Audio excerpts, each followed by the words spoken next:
अल्हम्दुलिल्लाह हम पहली ज़ियारत के करीब पहुंच चुके हैं। इस ज़ियारत का नाम है जबल सोर। जबल बोलते हैं पहाड़ को और सोर बोलते हैं बैल को। जब आप इस पहाड़ी को दूर से देखते हैं तो बिल्कुल ये पहाड़ी जो है बैल की कोहान की मानद नज़र आती है। ये सामने जो बड़ी पहाड़ी नज़र आ रही है इसका नाम जबल सोर है।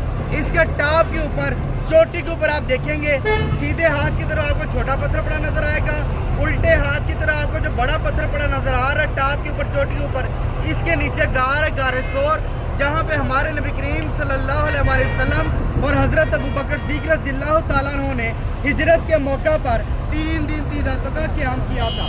और जब हमारे नबी करीम सल्लल्लाहु अलैहि वसल्लम और हज़रत अबू बकर सिद्दीक़ रज़ियल्लाहु ताला अन्हु इस जबल सोर पहाड़ी के नीचे पहुँचते हैं तो हज़रत अबू बकर सिद्दीक़ रज़ियल्लाहु ताला अन्हु क्या देखते हैं कि हमारे नबी करीम सल्लल्लाहु अलैहि वसल्लम के पाँव बारी ज़ख्मी हो चुके होते हैं, खून निकल रहा होता है। आज हम ज़ियारत करने के लिए आए हैं। ये एसी वाली गाड़ियाँ मौजूद हैं, कारपेट रोड की सहूलत मौजूद है, दरख्तों की सहूलत मौजूद है।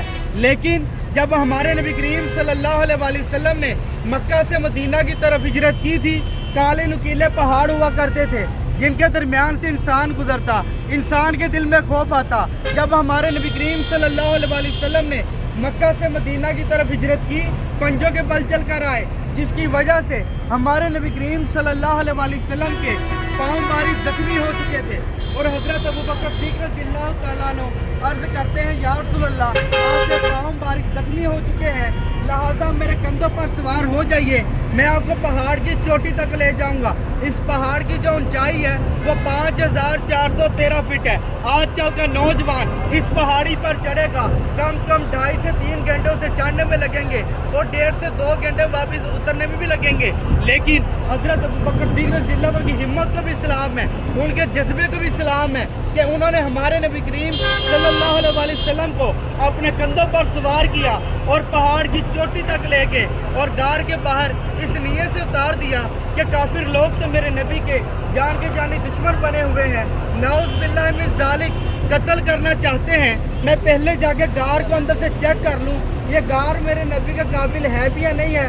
तो आप नबी करीम सल्लल्लाहु अलैहि वसल्लम बाहर बैठ जाते हैं और हज़रत अबू बकर सिद्दीक़ रज़ियल्लाहु ताला अन्हु गार के अंदर चले जाते हैं। पहले गार की सफाई करते हैं और गार में बहुत सारे सुराख होते हैं, अपना इमामा शरीफ उतार कर उसके छोटे छोटे टुकड़े करते हैं, सुराखों को बंद करना शुरू कर देते हैं। फिर भी कुछ सुराख बाकी रह जाते हैं, फिर अपना कुर्ता मुबारक उतारते हैं, उसके टुकड़े करके फिर सुराखों को बंद करना शुरू कर देते हैं। एक सुराख फिर भी रह जाता है, उस पर हज़रत अबू बकर सिद्दीक़ रज़ियल्लाहु ताला अन्हु अपनी एड़ी मुबारक रख कर, पाँव मुबारक रख कर वो सुराख बंद कर देते हैं। सफाई भी हो जाती है, सुराख भी बंद हो जाते हैं और अर्ज़ करते हैं या रसूल अल्लाह, अब गार के अंदर तशरीफ़ ले आइए। गार की सफाई हो चुकी है, गार के सारे सुराख बंद हो चुके हैं।